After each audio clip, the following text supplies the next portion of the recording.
Ketika saya tinggal di sini, setiap kali saya datang, saya biasakan baca Alkitab itu di mimbar gitu. Setiap kali saya datang ke sini, saya selalu mengucap syukur. Saya melihat tembok-tembok yang ada, saya melihat ini semua yang ada. Selalu saya mengucap syukur, saya bilang terima kasih Tuhan atas tempat ini. Karena secara logika kita nggak mungkin dapat ini tempat, tapi Tuhan buka jalan dan akhirnya kita bisa mendapatkan tempat tanpa harus berhutang, tanpa harus meminta-minta sama orang kaya. Jadi setiap kali saya kesini selalu ada saya mengucap syukur. Saya nggak pernah bosan untuk mengucapin syukur karena saya tahu itu yang ya mengingatkan di otak saya bahwa ini semua karena Tuhan. Dan ketika saya pindah pun setiap pagi sambil saya jalan saya bilang saya mengucap syukur Tuhan. Saya bisa nikmati, saya bisa tinggal di sini. Saya bersyukur. Saya bisa jalan kaki, saya bisa mendengarkan suara burung.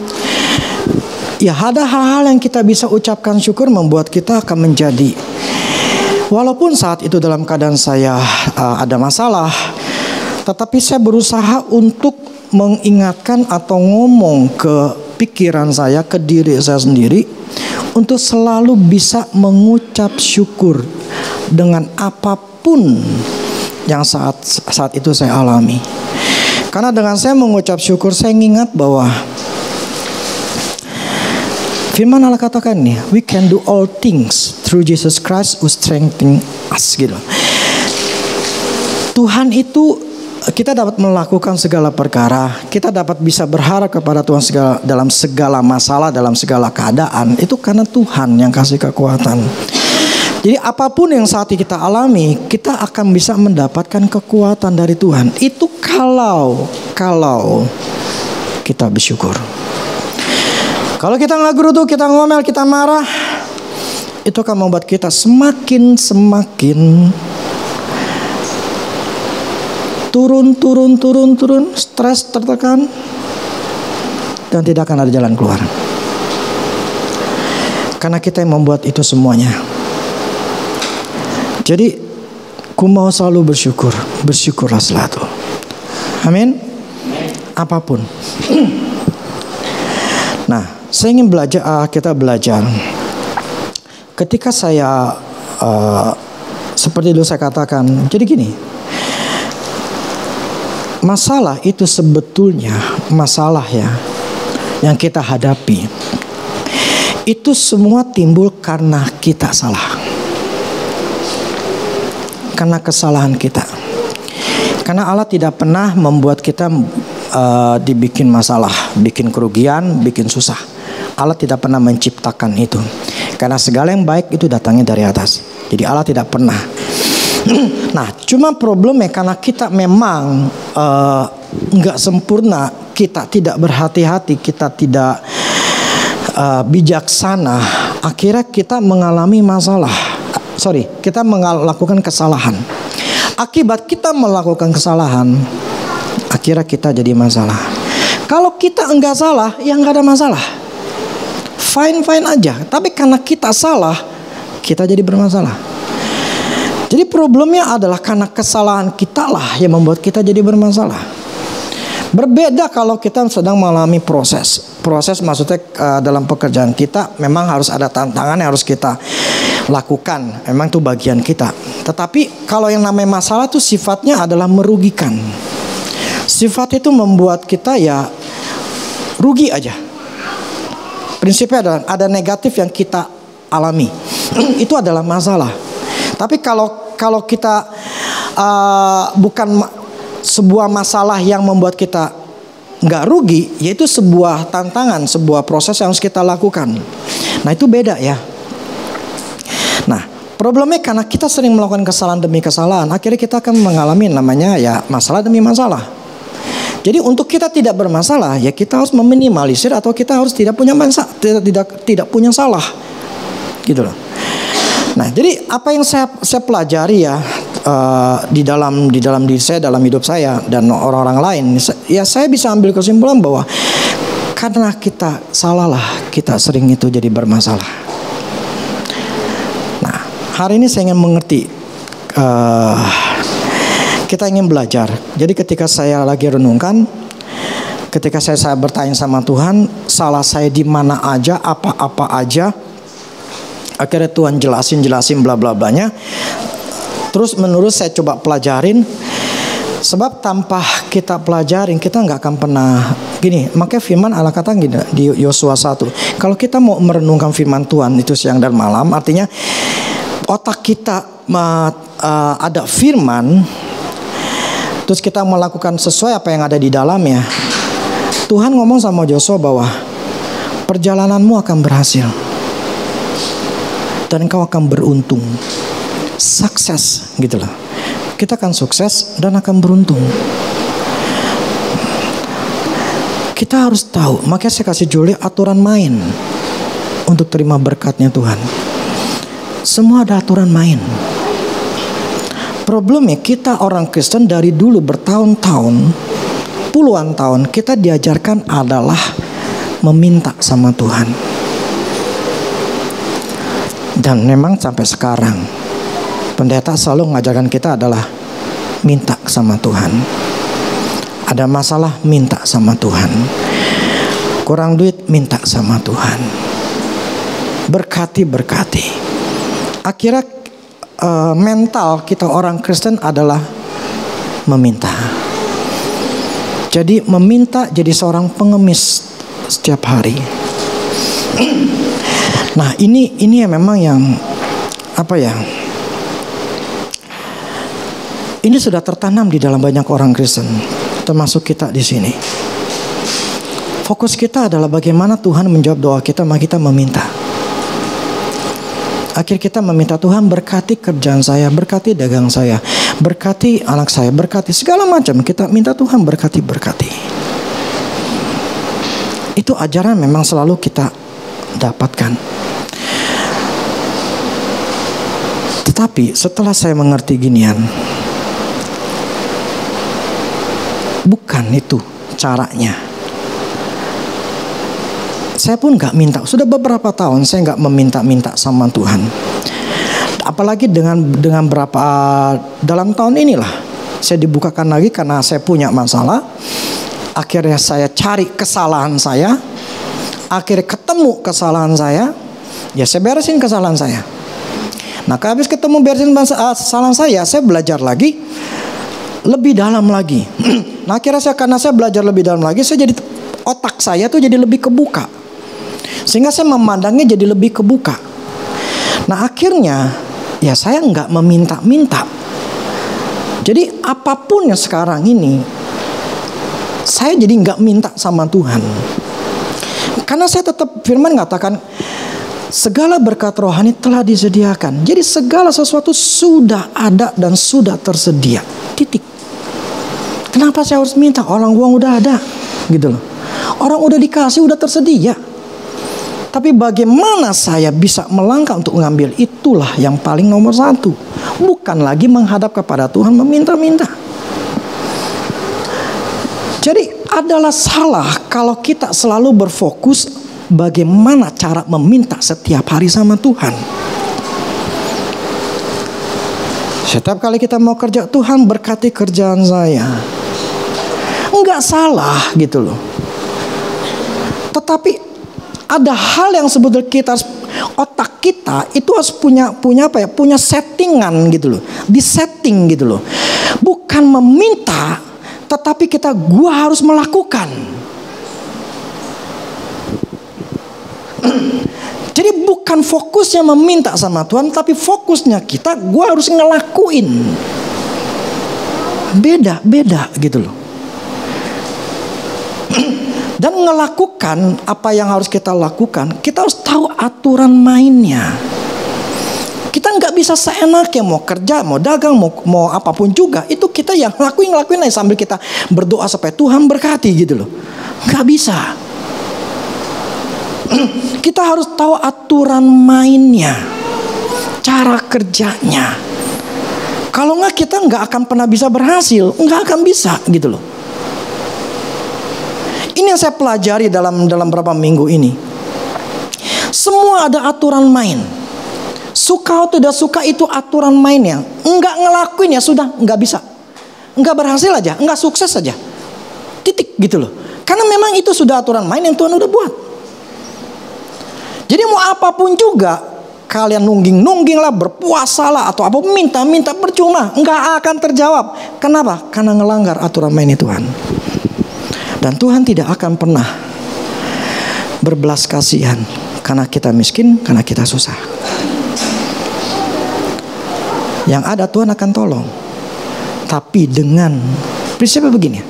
Seperti bunga bakung yang di padang yang cuma sehari selesai gitu. Tuhan akan tetap tolong. Tetapi itu hanya sifatnya adalah dipelihara. Sifatnya hanya seperti di ujung tanduk bisa selamat. Jadi sifatnya hanya seperti itu gitu loh. Tapi bukan sifatnya adalah sukses. Enggak. Sifatnya hanya ya asal hidup gitu loh. Asal dapat makan selesai. Tetapi untuk bisa mendapatkan sesuatu yang lebih, yang maksudnya di dalam Tuhan ngomong sama Yosua ini, engkau akan berhasil dan engkau akan beruntung. Itu adalah sebuah hal yang butuh perjuangan. Makanya orang-orang sukses lebih sedikit dibandingkan orang gagal. Kelas kaya lebih sedikit dibanding kelas menengah ke bawah. Karena memang otaknya beda. Yang satu bisa keluar sebagai pemenang, yang satu nggak bisa keluar sebagai pemenang, kalah terus. Karena memang cara berpikirnya berbeda. Kita mau nungging apapun juga, orang Kristen apapun juga, pendeta sekalipun, makanya dulu saya katakan cintakan Tuhan itu nggak cukup. Melayani Tuhan itu nggak cukup. Ada 5 hal yang namanya kerohanian, keluarga. Ini prioritas. Kerohanian, keluarga, kesehatan, pekerjaan, keuangan. Uang tuh paling terakhir. Tetapi uang itu tetap dibutuhkan. Jadi nggak bisa kita cuma hanya setia sama Tuhan, tapi keuangannya hancur. Nggak jadi berkat. Dipermalukan atau orang jadi mandang rendah. Jadi kita nggak bisa cukup hanya kita mau melayani di mana-mana, mau 10 tempat pelayanan sekalipun, kalau ada bagian yang kita nggak ngelakuin, tetap aja susah. Mau dimanapun itu gereja, maupun di Mahanaim sekalipun nggak akan berubah. Kenapa? Karena ada hal-hal yang harus kita lakukan, baru kita bisa mengalami kesuksesan dalam 5 hal. Kerohanian cuma 20. Masih ada dari itu kan 100%. Masih ada 80 lagi yang harus kita bisa dapetin. Rohani kita setia sama Tuhan. Kita cinta sama Tuhan baru 20%. Keluarga gimana? Istri dan anak-anak gimana? Istri pertama yang menjadi saluran berkat kita adalah istri, 20%.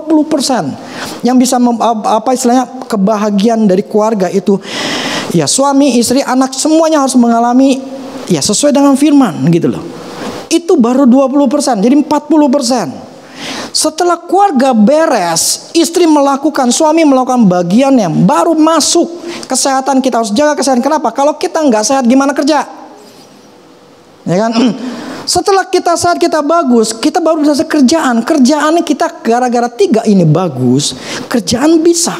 Tetapi ini pun kerjaan ada aturan mainnya. Uang ada aturan mainnya.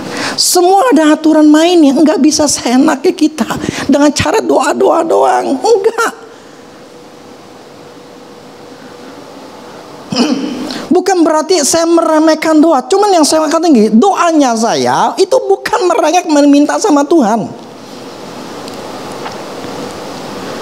Saya datang kepada Tuhan itu enggak meminta, tapi saya merenungkan firman Tuhan, apa yang ada di dalam diri saya yang harus diberesin. Seperti minggu lalu saya khotbahkan, pokoknya aturan setan, cara kerja setan cuma di pikiran. Saya nggak tahu udah pada dengerin atau dengar nih. Jadi prinsip begini, itu semua adalah di pikiran. Nah itu semuanya ada aturan mainnya gitu loh. Tidak bisa seenaknya kita kalau selama jadi gini. Saya datang kepada Tuhan jadi belajar. Apa sih kekurangan saya? Apa sih firman Tuhan ini ngaca ke dalam diri saya? Jadi ketika saya ngaca, saya ngerti, oh gara-gara ini ya. Oke, gue berubah, gue harus berubah. Akibat saya berubah di dalam, luar saya berubah. Selama pikiran saya di dalam saya nggak berubah, tidak akan ada perubahan di luar. Tidak akan. Hidupmu akan dari dulu sampai sekarang, sampai nanti mati, tidak akan pernah berubah. Karena memang yang di dalam nggak belum berubah, tidak mengalami perubahan. Ya sudah. Kita bukan keluar sebagai seorang pemenang. Saya punya apa? Saya bersyukur saya punya masalah. Karena dengan masalah itu membuat saya jadi terbuka. Dengan masalah membuat saya jadi lebih bijaksana. Dan akhirnya saya bisa ngerti cara kerja Tuhan kayak apa, cara kerja setan seperti apa. Jadi apa yang saya pelajari ini, yang saya khotbahkan ini adalah sesuatu yang saya pelajarin sama Tuhan. Yang membuat ya saya ngerti sekarang apa sih bagian saya yang harus saya lakuin. Nangkep gak? Jadi bukan kita nuntut bagiannya Tuhan. Jadi salah kalau kita berdoa meminta-minta supaya Tuhan ngelakukan sesuatu untuk kerjaan kita. Otomatis Tuhan akan lakuin. Otomatis nggak perlu minta. Jangan kasih tiba-tiba. Kan minggu lalu saya katakan, saya tanya sama Tuhan, Tuhan bagaimana cara kerjaan kau? Ya Tuhan katakan, aku yang memberikan langsung ide ke pikiranmu. Tiba-tiba ada sebuah ide, masuk aja. Itu cara kerjaku. Supaya engkau ketika engkau dapat, kau menganalisa, memikirkan, kemudian kau bertindak. Nah itu cara kerja Tuhan. Tetapi kalau pikirannya belum bersih, Tuhan ngomong akan ditolak. Apa mungkin? Apa bisa?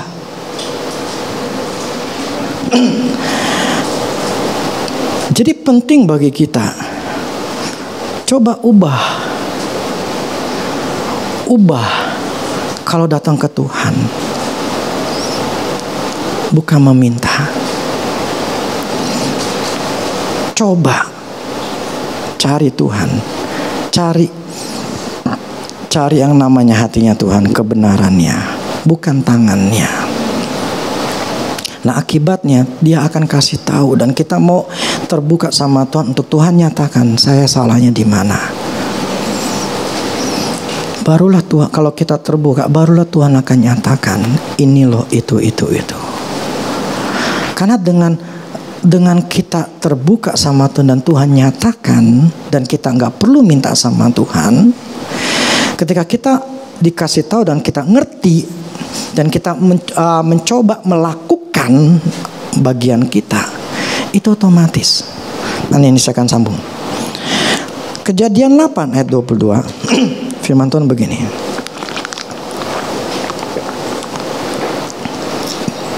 Kejadian 8 ayat 22. Selama bumi masih ada, tak akan berhenti musim menabur dan menuai, dingin dan panas, kemarau dan hujan, siang dan malam.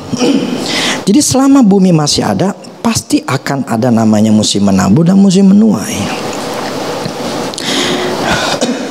Jadi gini, selama kita masih tinggal di bumi, ada yang namanya Tuhan sudah bikin aturan. Ada nanam, ada yang nuai, ada yang nabur, ada yang tuai. Jadi ada waktu-waktunya di mana ini waktunya untuk nanam, nanti baru bisa nuai. Jadi prinsipnya bahwa ketika kita melakukan sesuatu, kita akan ada tuaiannya. Jadi kita menabur, kita akan ada tuaiannya. Nah, begini. Itu adalah cara kerjanya Tuhan. Itulah aturan mainnya Tuhan. Untuk kita bisa menuai, harus menabur terlebih dahulu. Nah, gini.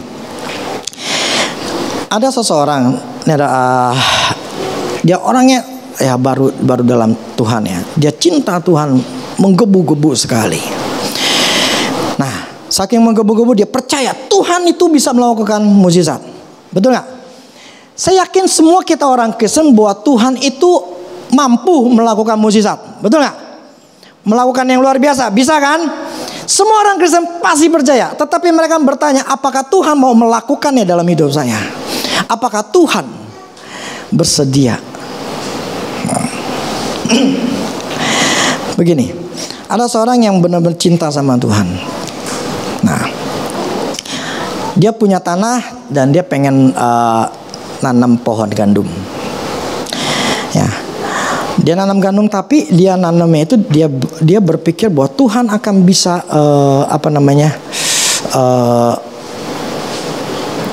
tanamannya ini pokoknya bagus, cepat prosesnya bisa menghasilkan lah.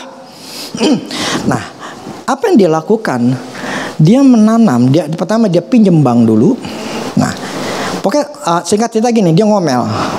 Kok Tuhan gak melakukan sesuatu? Karena gagal, dia marah. Kenapa Tuhan gak melakukan sesuatu? Gue udah percaya sama Tuhan untuk Tuhan bisa melakukan mukjizat. Ketika ditanya, kapan engkau menanamnya? Menjelang musim dingin. Ya, sekitar seminggu atau berapa lama lah. Ya jelas lah, nggak panen lah. Karena gandum nggak bisa di musim dingin. Musim hujan pun di Indonesia nggak bisa. Itu harus di musim kemarau. Tetapi karena orang ini cinta sama Tuhan, dia percaya bahwa Tuhan akan mampu lakukan. Tetapi dia lupa ada aturan mainnya yang Tuhan sudah tetapkan. Yang namanya menanam gandum itu ada di bulan tertentu. Kalau kita di Indo itu di musim kemarau. Di pas mulai musim kemarau, awal musim kemarau baru nanam gandum. Kalau menanamnya pas lagi musim hujan, hancurlah, nggak akan berhasil. Tetapi dia orang ini buat cinta sama Tuhan, lagi gila-gila, lagi panas-panas sama Tuhan gitu ya. Dia nanam dengan berharap Tuhan akan melakukan perkara yang luar biasa. Hancur. Akhirnya utangnya ratusan ribu dolar. Duit kita tuh bisa miliaran, puluhan miliar. Dia tidak mengikuti aturan main yang Tuhan sudah tetapkan. Begini, saya sempat tanya sama Tuhan, Tuhan, oke lah, saya ngerti. Masing-masing itu sebetulnya punya aturan main. Contohnya, saya bilang gini, saya jualan rumah. Aturan mainnya gimana?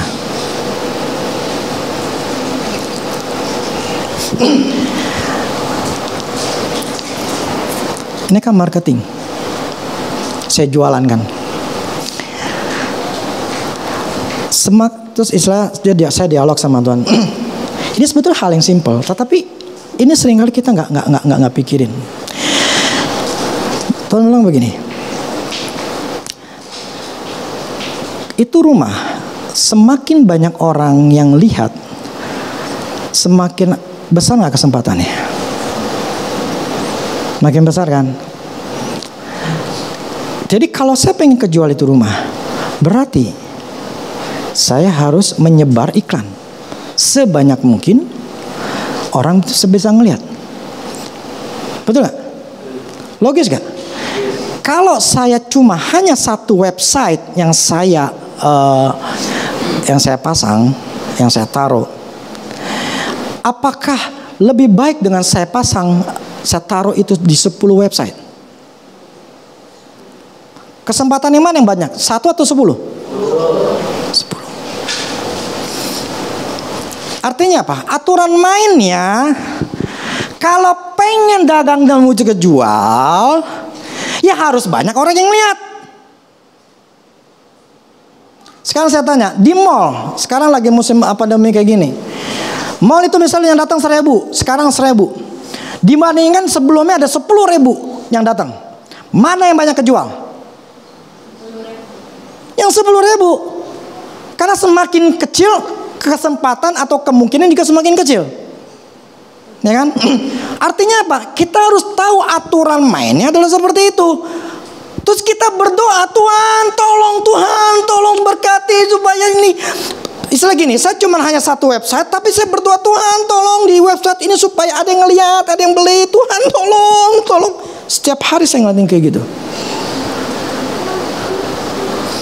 Artinya saya membatasi Tuhan. Jadi Tuhan kasih tahu saya, itulah aturan marketing yang ada di dalam dunia, yang mau tidak mau itu harus kamu ikutin.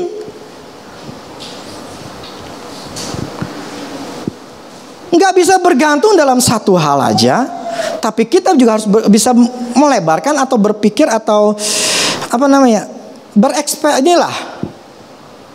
lebih lagi terbuka.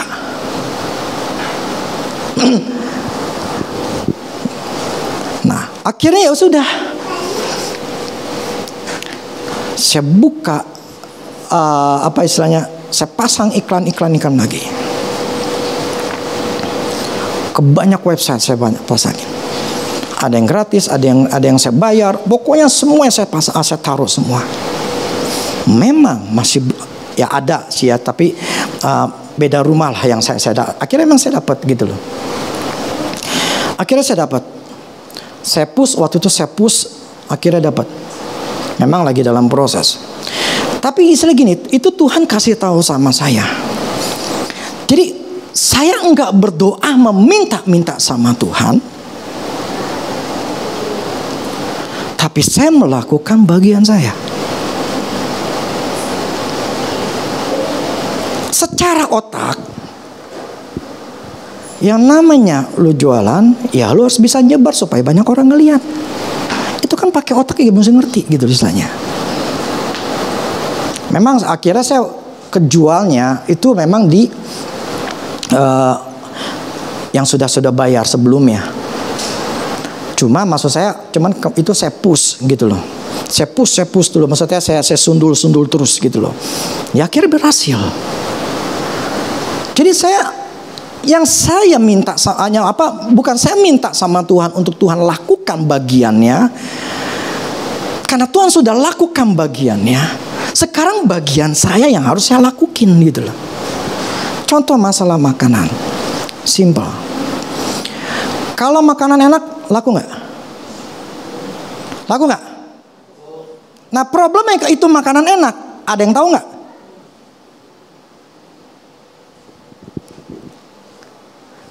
Saya punya makanan enak, istri saya bikin enak banget, tapi yang tahu kan saya doang berdua atau cuma beberapa orang doang. Seenak-enaknya makanan, kalau enggak dimarketingin, laku enggak?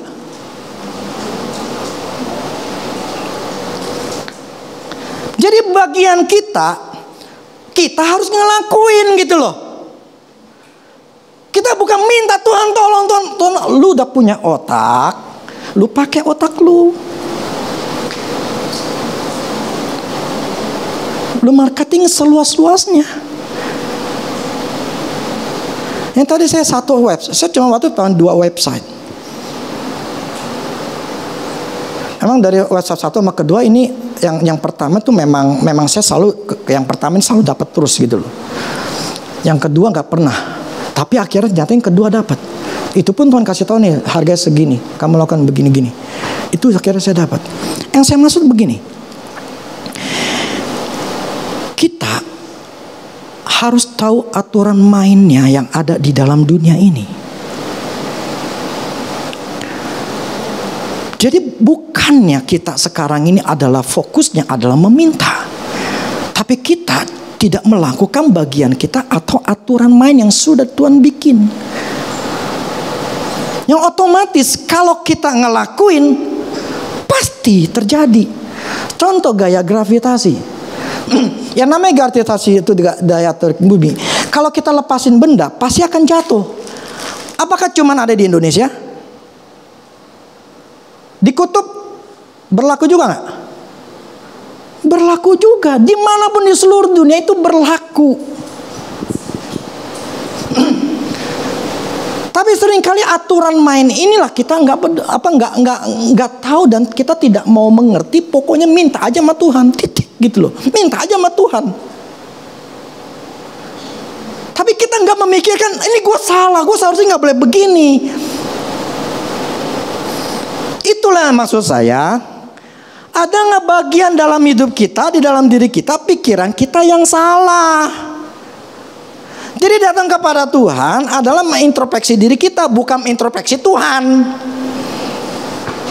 Bukan menuntut Tuhan, tapi menuntut diri kita. Ada aturan main yang harus kita lakuin. Bukan kita seenaknya meminta sama Tuhan supaya Tuhan memberkati. Kita yang memutuskan jualan kita ini laku tidak lakunya, kita yang mutusin. Bukannya Tuhan gitu loh. Kecuali ya sifatnya kita hanya mau dipelihara. Tahu dipelihara? Ya dipelihara doang. Bukan didandanin. Beda ya. Sorry ya, kalau dipelihara seperti binatang dipelihara, pokoknya samakan selesai. Kalau didandanin beda. Jadi cara berpikir kita harus ngerti. Jadi saya melihat bahwa bukan Tuhan, bagian Tuhan lagi. Bagian Tuhan sudah lakukan 2000 tahun yang lalu. Sudah selesai. Dan itu butuh yang namanya nabur jadi benih, benih. Gini loh. Di dalam dunia ini yang namanya makhluk hidup itu selalu dimulai dari benih. Kita aja manusia dari benih. Binatang lah, pohon lah, semuanya dari benih. Betul nggak? Asal mulanya pasti dari benih. Nah, akibat benih itu ditaruh. Kalau manusia ditaruh di indung telur, di rahim, akhirnya menghasilkan manusia. Nah, ini juga aturan main. Yang namanya ketika sperma itu masuk ke rahim, ya pasti ngelahirin lah. Pasti akan ngasilin anak. Anak itu pemberian dari Tuhan. Anak itu yang Tuhan kasih. Sekarang saya tanya saya, istri saya KB. Bertahun-tahun kita udah KB. Punya anak banyak. Siapa yang mutusin? Tuhan kah? Siapa yang mutusin? Kita sendiri yang mutusin. Saya nggak mau punya anak lagi. Ya udah KB. Simple kan? Kecuali gini loh, prinsipnya laki yang sehat, wanita yang sehat itu pasti ketika ada sperma pasti punya anak, titik. Nah kalau nggak punya berarti ada masalah di antara kedua ini. Simple kan? Tetapi yang memutuskan saya punya atau tidak punya anak itu bukannya Tuhan.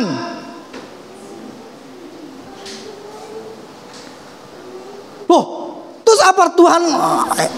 Apa yang Tuhan lakukan? Ya dia istilah gini, mau laki atau perempuan itu udah urusan Tuhan. Tetapi yang memutuskan saya mau punya anak atau tidak punya anak ya saya sendiri.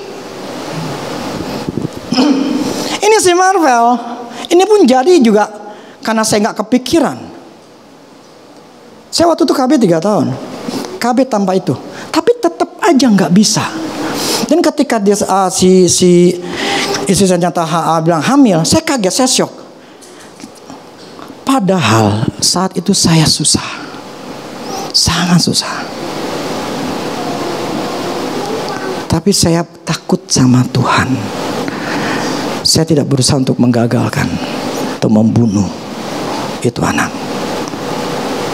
Saya lebih takut sama Tuhan. Tahu nggak kenapa? Ketika kita mencoba menggugurkan, itu roh pembunuh masuk ke dalam diri kita. Setan masukin ke pikiran, lu udah susah, mau ngapain lu punya anak? Udah, lu makan inilah, lu makan itu, yang penting keluar.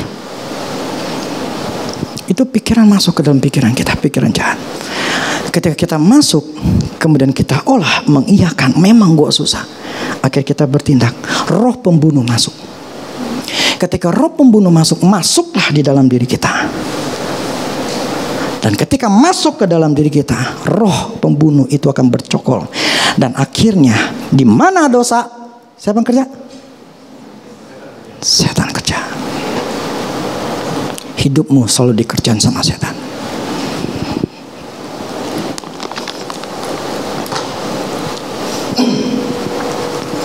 Kalau nggak pernah ngakuin, nggak pernah pelepasan. Masalahnya begini, wanita, perempuan itu adalah saluran berkatnya suami. Kalau udah di dalamnya udah banyak batu, yaitu batu roh pembunuh, bagaimana bisa diberkatin?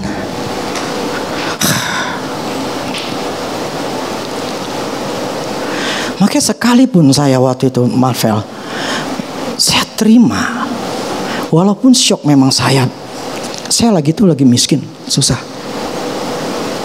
miskin. Makanya si Marvel itu keluar. Ya dulu saya pernah cerita, saya cuma hanya duit 70.000 doang, ke rumah sakit cuma hanya duit 70.000 plus kartu kredit baru berapa hari, nggak sampai seminggu, isinya cuma 5 juta.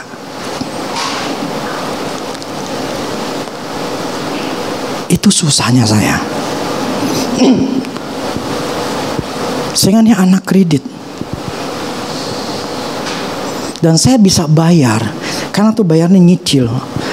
Ya, istilah gini, jadi tambal sulam pakai kartu kredit. Itu saya 1 tahun saya baru selesai, 1 tahun baru bisa selesai. Itu makanya saya sakit hati kalau bayar kartu kredit benar. Kalau waktu dulu ya bunganya gede. Makanya sekarang saya ketika saya pakai kartu kredit hanya kalau dapat diskon segala macam. Sekarang saya berapa kartu kredit, mau 5 juta kayak mau 7 juta kayak, gue bayar kayak semuanya full total. Sakit hati saya kalau bayar bunganya, gedenya setengah mati. Yang saya maksud begini, ketika kita berada dalam situasi apapun juga, kita harus tetap hidup di dalam takut akan Tuhan. Karena apapun yang kita tabur, kita pasti tuai. Benih yang kita tabur, benih apapun yang jelek, yang apa istilahnya yang kita lakukan baik atau buruk, itu semuanya pasti ada namanya konsekuensinya.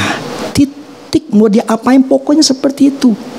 Apa yang kita tabur pasti akan tuai. Yang namanya benih pohon itu ditabur pasti dia menghasilkan buah, menghasilkan pohon. Itu aturan main yang Tuhan sudah buat. Jadi namanya anak itu bukan kehendak Tuhan atau tidak kehendak Tuhan. Kita yang memutuskan mau punya anak atau tidak punya anak. Itu salah satu contohnya. Itu bicara masalah keluarga anak. Bicara masalah kerjaan. Kalau kita kerja aja malas, kita kerja aja nggak bisa nggak berusaha kuat. Terus kita ingin mendapatkan posisi yang lebih tinggi. Kita berdoa, Tuhan berkati supaya saya bisa dapat naik. naik pangkat lah, naik gaji. Tapi apa yang kita lakukan nggak sesuai. Kita bukan seorang pekerja yang bagus. Kita suka menggerutu. Ketika dikasih kerjaan kita ngelawan, kita kasih kerjaan ngegerutu. Terus kita berdoa tetap, Tuhan tolong saya supaya saya dapat gaji. Tuhan bilang, lu aja sifatnya kayak gitu, lu karakternya kayak begitu, lu pengen mau dapat gaji gede, mau dapat ini, lu mikir gitu loh. Jadi seringkali kita itu berdoa sama Tuhan, meminta sama Tuhan, tapi kita nggak pernah melihat, menuntut diri kita sedang lakuin belum bagian kita. Semua ada aturan main dan ada prosesnya. Nah ini akhirnya membuat saya ngerti, kita ini seringkali tuh bergerak karena emosi. Contoh sekarang masalah trading, sekalipun yang kalian mulai koin segala, beli koin, itu ada aturan mainnya, nggak seenaknya juga. Itu ada aturan main. Itu yang mesti kita pelajarin. Di bidang apapun juga, semua tuh ada yang namanya aturan-aturan main. Prinsipnya adalah punya pengetahuan dulu, bukan nyemplung langsung. Punya otak dulu, ngertiin dulu, baru bisa ngelakuin. Kalau nggak punya otak, nggak punya pengetahuan, terus kita ngelakuin, ya susah, rugi lah.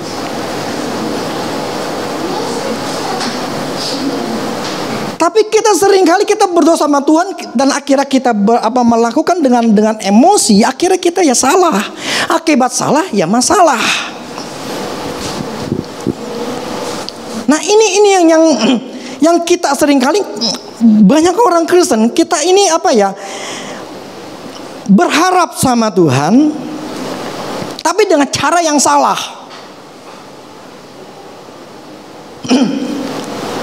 Berharap suami atau istri atau kerjaan kita supaya baik atau apa gitu ya, tetapi kita melakukannya berlawanan, ya nggak bakal bisa.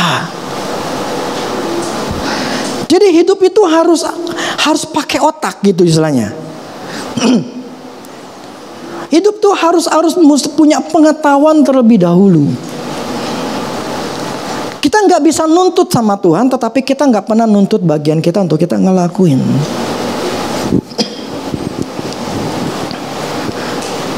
Nangkap nggak? Jadi kalau kita pengen berhasil, pengen beruntung, kita ini harus tahu salahnya di mana.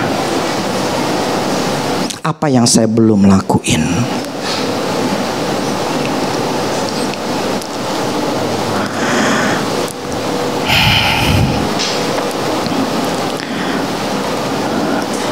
Belajarlah dengan orang-orang yang mungkin sudah pernah, atau yang sudah pakar, atau yang sudah berhasil. Sebelum kita melakukan sesuatu, belajarlah dari orang-orang itu. Kita harus tahu aturan mainnya seperti apa. Sebab ketika kita lakukan bagian kita, misalnya jualan kita, ya laku. Saya pokoknya waktu Tuhan ngomong kayak begitu, saya lakuin langsung di banyak website. Itu nggak lama Tuhan kasih. Akhirnya ada. Jadi ya Tuhan itu ingin jadinya otomatis. Ngerti nggak? Jadi itu berkat otomatis datang sendiri. Pertolongan atau itu semua akan terjadi dengan sendirinya. Ya seperti gaya gravitasi, itu otomatis jatuh. Nggak mungkin nggak jatuh gitu, pasti jatuh. Artinya kita nggak perlu minta-minta. Kita hanya melakukan bagian kita, itu otomatis akan terjadi. Ini contoh yang 12 tahun pendarahan. Nggak minta dia sama Tuhan. Nggak Tuhan tumpangin tangan, kagak. Bahkan tanpa minta izin sama Tuhan, itu kuasa ngalir. Itu loh prinsipnya. Ketika kita melakukan dengan iman, ketika kita melakukan sesuai dengan apa yang Tuhan aturan main, itu otomatis mukjizat, berkat langsung otomatis. Jadi kalau kita cuma hanya yang melakukan yang ini aja, ya hidupmu akan ini aja.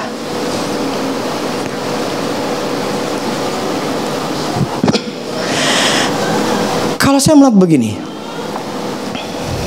ketika saya belajar hal-hal seperti ini, sekarang saya bisa otak saya jadi kebuka, pikiran saya jadi lebih terbuka. Dan ketika saya yang terbuka, akhirnya apa?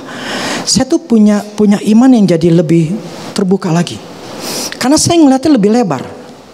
Saya nggak ngeliatnya jadi picik.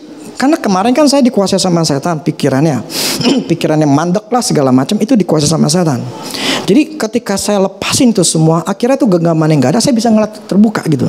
Dan ketika saya melihat terbuka, saya bisa ngeliat, ini mungkin, ini bisa.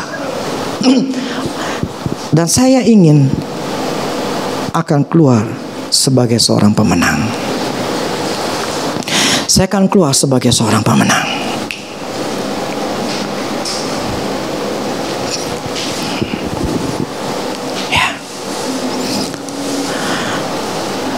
Karena janji Tuhan, kita lebih dari pemenang.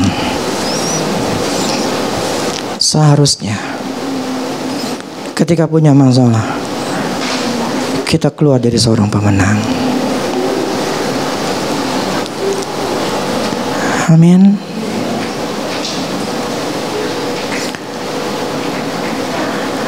Tuhan sudah buat aturan main di dalam dunia ini.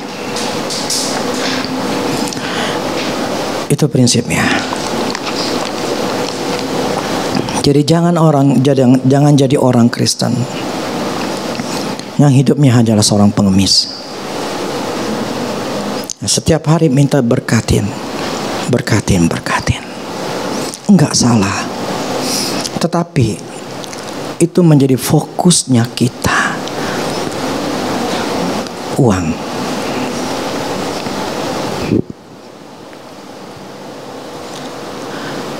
Tapi biar kita fokusnya, kita menjadi pelaku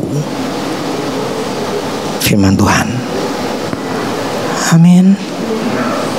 Otomatis kita akan berhasil. Kita harus tahu aturan main dari setiap masing-masing kerjaan kita. Ada aturan mainnya. Ya kalau nggak mau ikutin aturan mainnya sekarang, masih ikut lakukan yang sekarang, ya sudah wis, terserah. Ya akhirnya ya begitu-gitu aja. Sekarang saya rubah. Dulu cara berpikir saya sebegitu, pakai emosi. Tapi sekarang saya udah berubah. Saya udah ngeliatnya lebih terbuka lagi. Nah, akibat lebih terbuka, saya melakukan apa yang harus saya lakukan. Tuhan kasih tahu pokoknya seperti inilah. Jadi sekarang saya melakukan bagiannya saya yang saya harus lakuin. Jadi saya nggak minta sama Tuhan lagi. Maksudnya minta berkati, bukan itu. Saya ngerti ternyata ini prosesnya. Ini bagian yang harus kau lakukan. Ketika kau melakukan bagian ini, ujungnya akan sukses. Ujungnya akan berhasil. Jadi kau harus melakukan bagian ini. Semua tidak bisa instan. Kita orang Kristen pengennya minta instan. Yang namanya ketika nabur, coba firman-Nya. Markus 4 ayat 26. Markus 4 ayat 26 sampai 29. Lalu kata Yesus, beginilah hal kerajaan Allah itu. Seumpama orang yang menaburkan benih di tanah, lalu pada malam hari ia tidur dan pada siang hari ia bangun, dan benih itu akan mengeluarkan tunas, dan tunas itu makin tinggi. Bagaimana terjadinya tidak diketahui orang itu. Bumi dengan sendirinya mengeluarkan buah. Mula-mula tangkainya, lalu bulirnya, kemudian butir-butir yang penuh isinya dalam bulir itu. Apabila buah itu sudah masak, orang itu segera menyabit, sebab musim menuai sudah tiba. Saya sambungin langsung dah. Di ayat 14, Markus 4 ayat 14 ya. dan 20. 14 dan 20. Penabur itu, Markus 4 ayat 14. Penabur itu menaburkan firman. Itu ayat 20-nya. Dan akhirnya yang ditaburkan di tanah yang baik ialah orang yang mendengar dan menyambut firman itu lalu berbuah. Ada yang 30 kali lipat, ada yang 60 kali lipat, dan ada yang 100 kali lipat. Jadi Tuhan katakan gini, kerajaan Allah itu seperti benih. Firman. Ketika firman itu masuk ke dalam diri kita dan kita merenung dan kita melihat diri kita, ternyata gue belum ngelakuin firman itu. Nah setelah kita sadar, oke, gue salahnya di mana? Oke, ya udah gue lakuin bagiannya. Nah ketika kita melakukan bagian kita nggak ngerti bagaimana cara kerjanya seperti benih itu. Pokoknya bumi itu tiba-tiba ngeluarin aja gimana caranya gitu loh. Artinya apa? Kita nggak tahu prosesnya seperti apa yang terjadi, tetapi kita ngikutin aja. Follow the prosesnya. Ikutin proses yang ada. Karena memang cara kerja aturan mainnya Tuhan di dalam dunia itu selalu ada proses. Terus bagaimana dengan hamba-hamba Tuhan yang bisa melakukan mukjizat segala macam? Ya itu sifatnya adalah sesekali. Apakah mukjizat itu akan terjadi seterusnya? Maksudnya dalam setiap hari atau tiap minggu atau gimana gitu loh? Itu mukjizat tergantung daripada orang yang dengerin, yang didoain gitu sama hamba Tuhannya. Tetapi kalau kita hidup di dalam firman, jadi cuma hanya membawa kita, mukjizat itu bukan salah, tetapi membawa kita tuh bergantung kepada Tuhan, bukan bergantung kepada mukjizat. Dulu saya ingat sekali sih, ya ini loh, karena pengertian otaknya belum terbuka. Dulu saya berharap banget didoain nama pendeta hamba Tuhan. Dulu saya dulu namanya komsel segala macam lah. Itu ada hamba Tuhan. Saya pengen dia yang tumpangin tangan saya. Tapi akhirnya sekarang saya ngerti, nggak perlu gitu-gituan. Kalian tuh bahkan nggak perlu saya sebetulnya. Dan orang Kristen sebetulnya nggak perlu pendeta. Tetapi yang mau tidak mau, orang itu hanya sifatnya sementara doang. Tetapi seharusnya kita sendiri yang harus sama Tuhan. Kenapa? Karena kita sudah masing-masing diberikan iman dan Roh Kudus. Semua Roh Kudus di dalam diri kita semuanya sama, nggak ada yang bedanya. Di dalam diri kita tuh semua punya Roh Kudus. Nah itulah Tuhan yang katakan lu bergantung sama Roh Kudus. Yang saya maksud begini, itu semua Tuhan sudah sediakan, itu ada di dalam diri kita. Bukan kita minta di luar, di sorga, tetapi minta yang ada di dalam, yang sudah ada dalam diri kita, yaitu Roh Kudus.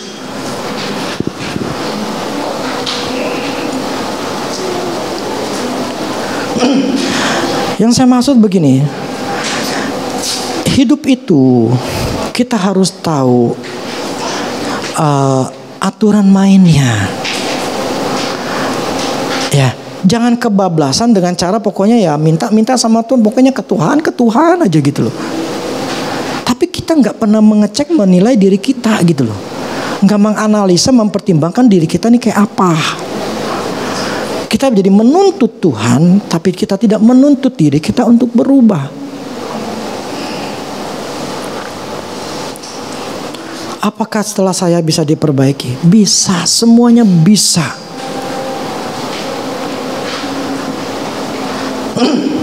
Maksudnya begini, saya punya anak salah dan kesalahan itu merugikan saya. Tapi bukan berarti kemudian saya membuang dia. Bukan berarti kemudian saya jadi ngamuk sama dia dan kemudian saya kayak orang udahlah pergi dari rumah. Apapun yang dia lakukan, kesalahan apapun dia lakukan, dia tetap anak saya. Itu pertama. Kedua, saya akan beresin. Itulah karakter orang tua. Demikian Allah Bapa. Itu karakternya adalah seperti itu. Sekalipun kita salah melakukan kesalahan yang fatal, yang jelek sekalipun, Allah tuh tidak akan marah, ngamuk, kagak. Yang hanya dingin, lu sadar nggak? Lu salah. Oke, saya sadar Tuhan, saya salah. Dan percaya bahwa Allah punya solusi untuk nolong kita. Dia nggak mungkin akan jadi ngomel atau ngamuk, kagak.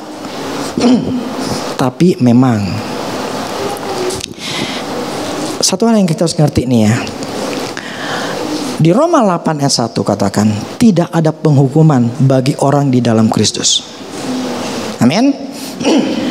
Jadi kita di dalam Kristus tidak akan pernah dihukum. Tetapi ketika kita di luar Kristus, kita dihukum gak? Ketika kita di luar Kristus, artinya kita melakukan dosa, melakukan kesalahan, setan tuh ngeliat.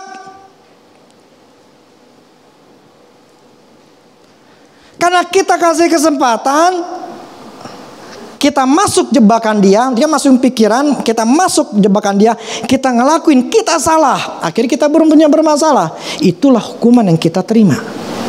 Tetapi itu bukan kehendak Tuhan. Bukan seizin Tuhan. Ya. Jadi jangan pernah kalian tuh mengatakan ini seizin Tuhan, masalah saya ini seizin Tuhan. Kagak. Saya nggak mungkin anak saya jatuh saya izinin. Biarin dia jatuh, biarin dia ketabrak, biar dia ngerasain.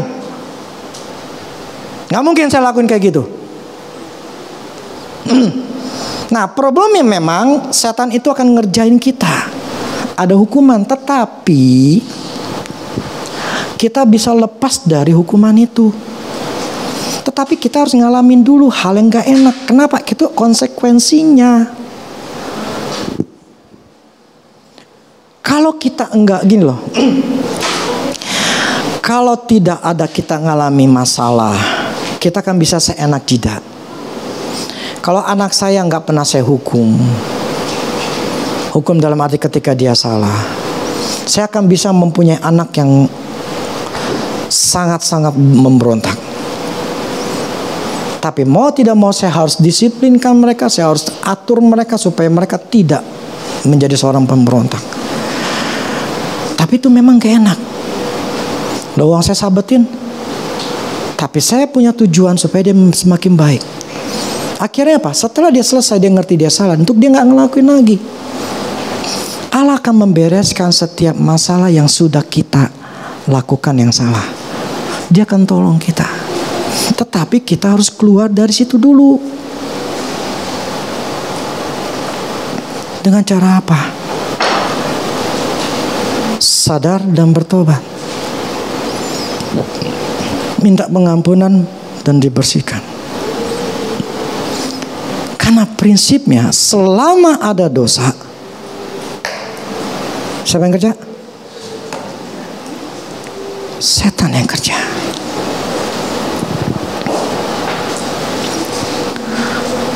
Makanya selama pikiran kita itu punya dosa yang salah, selama itulah setan kerja dalam pikiranmu. Dan selama itu juga dia akan kerja di hidupmu.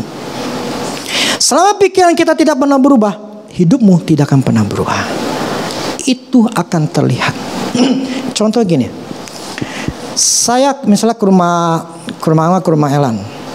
Di rumah Elan itu ternyata pas saya masuk, oh dia punya pohon jeruk misalnya. Nah, saya ngeliat, oh di pohonnya, saya bisa ngeliat itu karena ada buahnya, pohon jeruk. Itu pohon jeruk, berarti si Elan nanam pohon jeruk. Tapi saya tidak tahu kapan dia nanam, atau memang dia nanam sendiri, atau memang karena tiba-tiba ada yang jatuh gitu loh, akhirnya numbuh gitu kan. Tapi prinsipnya Elan membiarkan itu pohon numbuh menghasilkan buah. Artinya apa? Selama kita izinkan pikiran itu masuk, kita akan menghasilkan buah. Dan orang lain akan melihat buahnya. Suka tidak suka terlihat. Memang seperti itu. Saya gak peduli bagaimana cara menanamnya. Pokoknya lihat, lu karakter lu kayak gitu, hidup lu kayak begitu. Itu buah hidupmu. Itu fakta. Sama seperti saya ngeliat itu pohon jeruk. Itu fakta. Itu memang ada buah. Itu pohon jeruk. Saya nggak peduli siapa yang nanam. Pokoknya itu pohon jeruk, titik. Arti hidup kita. Makanya firman Allah katakan, dari buahnya lah kamu dikenal. Artinya apa? Pikiran kita nggak benar, buahnya akan terlihat di hidupanmu seperti apa.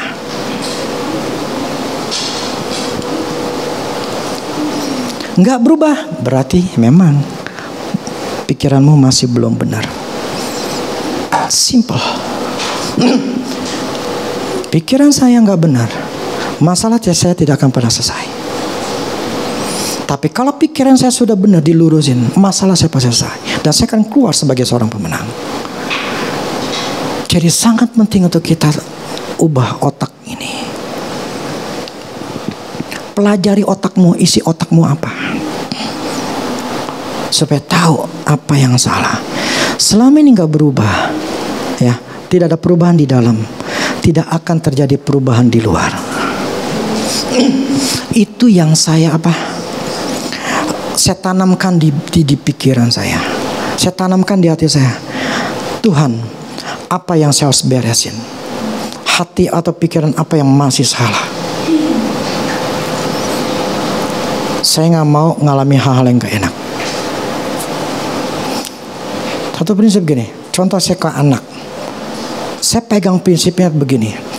Jangan membuat anakmu itu syak hatinya, kecewa. Itu yang saya jaga. Jadi saya pegang itu firman. Saya untuk anak saya, walaupun saya tegas, keras sama mereka, tetapi saya jaga mereka. Dengan apa? Dengan kasih. Nah, ketika kita memegang firman itu, benih itu bertumbuh. Terlihat anak saya pemberontak atau bukan. Buahnya terlihat. Nangkap gak? Jadi kamu bisa ngajar atau nggak ngajar anak, kelihatan itu anak kayak apa. Itu buah yang kau buat. Itulah bibit yang kau tanam.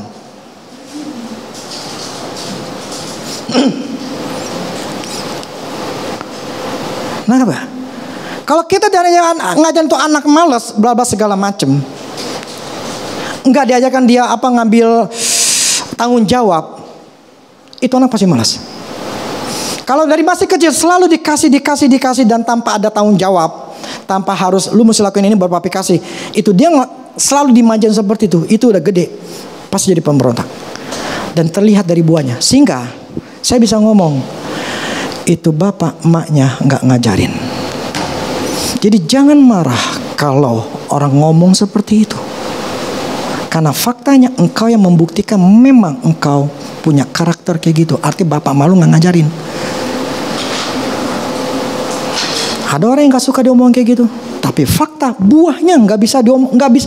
Gue udah lihat buahnya. Mau dibilang apa? Memang kayak begitu. Makanya saya ngomong sama anak saya, jangan malu-maluin papi ya, papi mami ya, dengan sikap kamu. Karena dari situ akan mempermalukan orang tua. Jadi buah itu mau tidak mau akan terlihat. Lu mau puasa, mau 40 hari, mau puasa harus 2 jam lah, 3 jam lu melayani apapun juga. Buahnya sini. Dari buahnya lah kamu akan dikenal. Makanya jangan melihat saya di mimbar, jangan melihat hamba Tuhan di mimbar, percuma, jangan. Lihat di bawah, di luar, buahnya apa? Itu baru yang benar. Mau ngapain saya punya kuasa, saya punya otoritas, setinggi apapun juga, tapi kalau karakter saya jelek, mau kosong lah. Makanya bagi saya, mau saya punya otoritas tinggi apapun juga, I don't care, saya nggak peduli. Terus saya nggak peduli, saya nggak bangga. Ada bangga cuma sedikit doang lah. Maksudnya cuma Tuhan pakai gue, pilih gue, udah selesai. Tetapi bukan untuk sok-sokan. Karena bagi saya nggak ada gunanya. Saya hanya bangga kalau saya melihat diri saya nanti suatu hari di kerajaan surga, saya diberikan mahkota. Disitulah saya baru bangga. Tahu nggak? Orang bisa dikasih mahkota kalau orang itu, ini nggak peduli hamba Tuhan atau siapapun juga, melakukan firman Tuhan. Bukan dia sudah melakukan nyembuhin orang sakit lah, dia membangkitkan orang mati lah. Bukan itu yang dicari sama Tuhan. Makanya di Matius 7 katakan apa? Nyalah engkau. Tapi banyak hamba Tuhan, banyak orang Kristen pengen punya dapat kuasa kayak gitu. Buat apalah? Kalau ujung-ujungnya hai pembuat kejahatan dibuang sama Tuhan.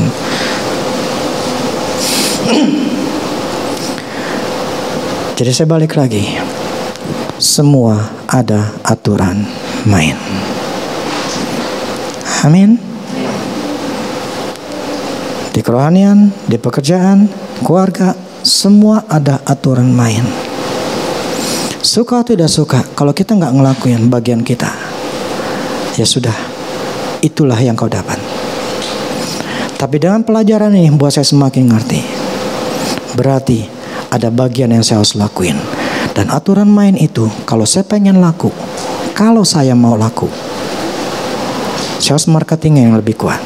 Itu kan normal, itu otak, itu memang suatu hal yang positif yang harus dilakuin.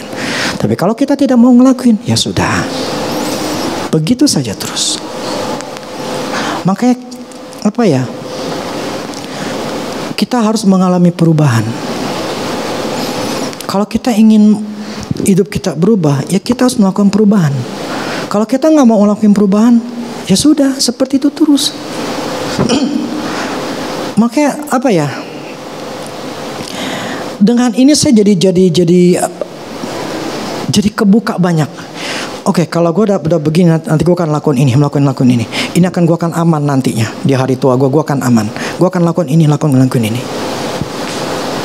Aman dalam arti, dulu saya katakan itu mesti disetting. Sebetulnya bisa disetting, bisa. Kenapa nggak bisa? Bisa. Kenapa? Karena ada orang yang ngomong seperti itu dan bisa. Kalau dia bisa, kenapa gue nggak bisa?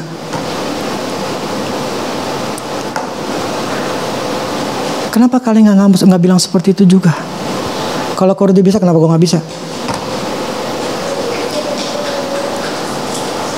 Ya. Saya ngatakan begini, kalau dia waktu tradingnya bisa berhasil, kenapa gue nggak bisa? Gue juga bisa. Cuman gue harus tahu bagaimana caranya. Itu doang. Kalau gue ikutin caranya, gue bisa. Simple. Nah itu ikut caranya mesti belajar, mesti punya pengetahuan, punya mental yang sama. Kalau nggak punya mental ya nggak bisa juga. Jadi hal seperti itu. Jadi saya ingin buat, ini kan saya di YouTube juga, kan banyak juga orang yang mendengar. Karena supaya banyak orang Kristen tuh berubah otaknya gitu loh. Bukan nuntut Tuhan lagi, bukan minta sama Tuhan lagi, tapi nuntut diri kita untuk berubah sesuai firman Tuhan. Makanya Yosua 1 ayat 9, kalau kita merenungkannya siang dan malam, berarti otak kita fokus kita kepada Tuhan, bukan kepada masalah, dan kita ngikutin aturan mainnya. Maka firman kata, maka perjalananmu, jadi perjalanan hidup kita akan beruntung. Amin. Itu sebuah janji, itu sebuah yang Tuhan sudah tetapkan. Kalau kita ngikutin aturan main Tuhan, benih itu sampai tumbuh dan menghasilkan buah.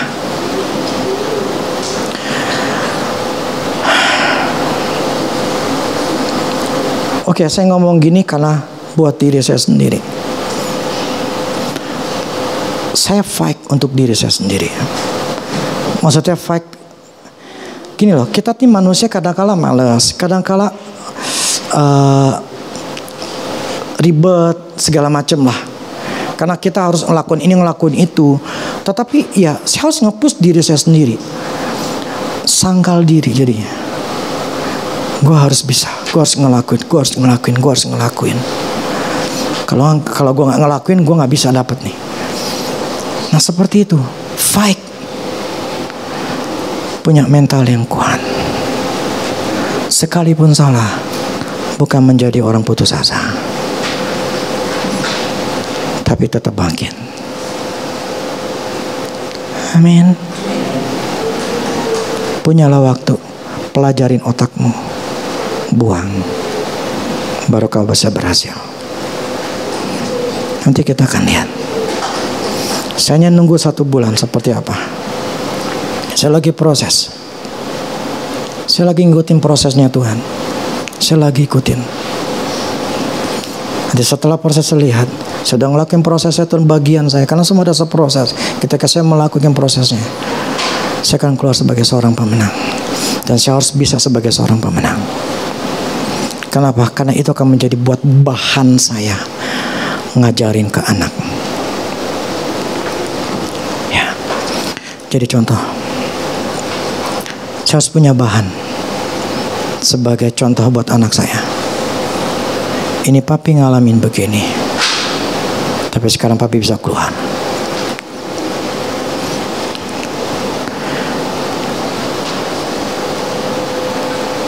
Kita harus bisa. Amin. Beresin otak kita, minta pengampunan sama Tuhan, lepasin segala hal yang gak benar, dan bertahan. Amin. Oke, ya, musik.